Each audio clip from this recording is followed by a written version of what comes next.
for a good coach, it's also key to have good skills.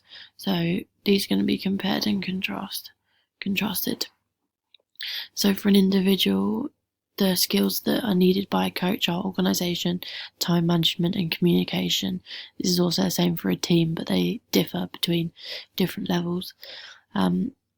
Organisation, they need to be highly organised when there's an individual, because they need to be highly organised, but they have less to organise with it, as in there's no team, so they just have to organise themselves. Because there's only one person. They need to have good time management because planning is key, so they need to make sure that there's backup activities, and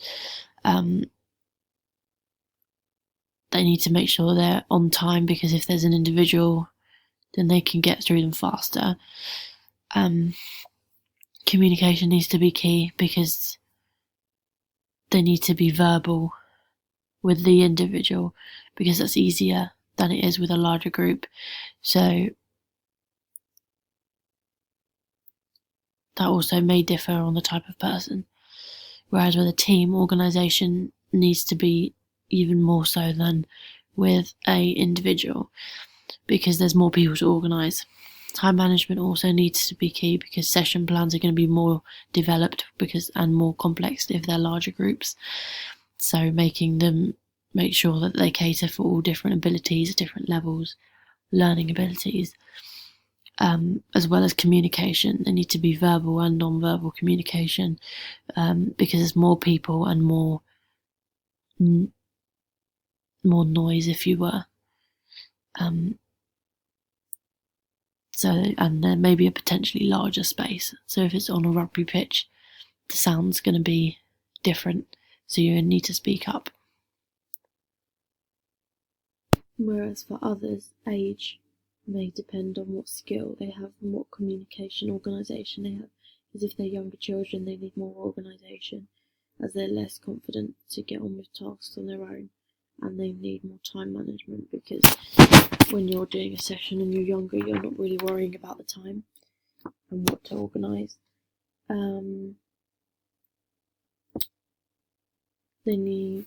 Communication needs to be key, because they're younger, to ensure that they understand and that they need to be asked questions, and different levels require different levels of communication. Gender should not affect the skills of the communication or the management or organisation. Nature of the sport may need more organisation for higher risk sports, as there's more health and safety to worry about, and more people. Therefore, more time management.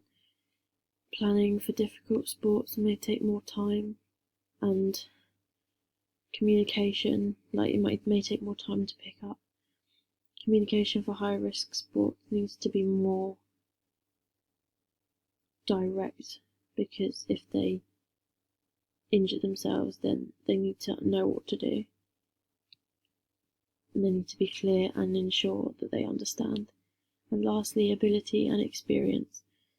So the higher the ability, maybe the less organisation, because they're more confident to run their own sessions and devise their own targets and their own drills, and they need time management to maybe be decreased, because they don't always need to be there. They can rely on them. If they're high ability, they can rely on them to do what they need to do, whereas if they're low ability, they can't rely on them. Communication needs to be more verbal, or it can be less verbal, as they're more confident in what they're doing, and the coaches may be giving feedback to them and observing them rather than giving instructions.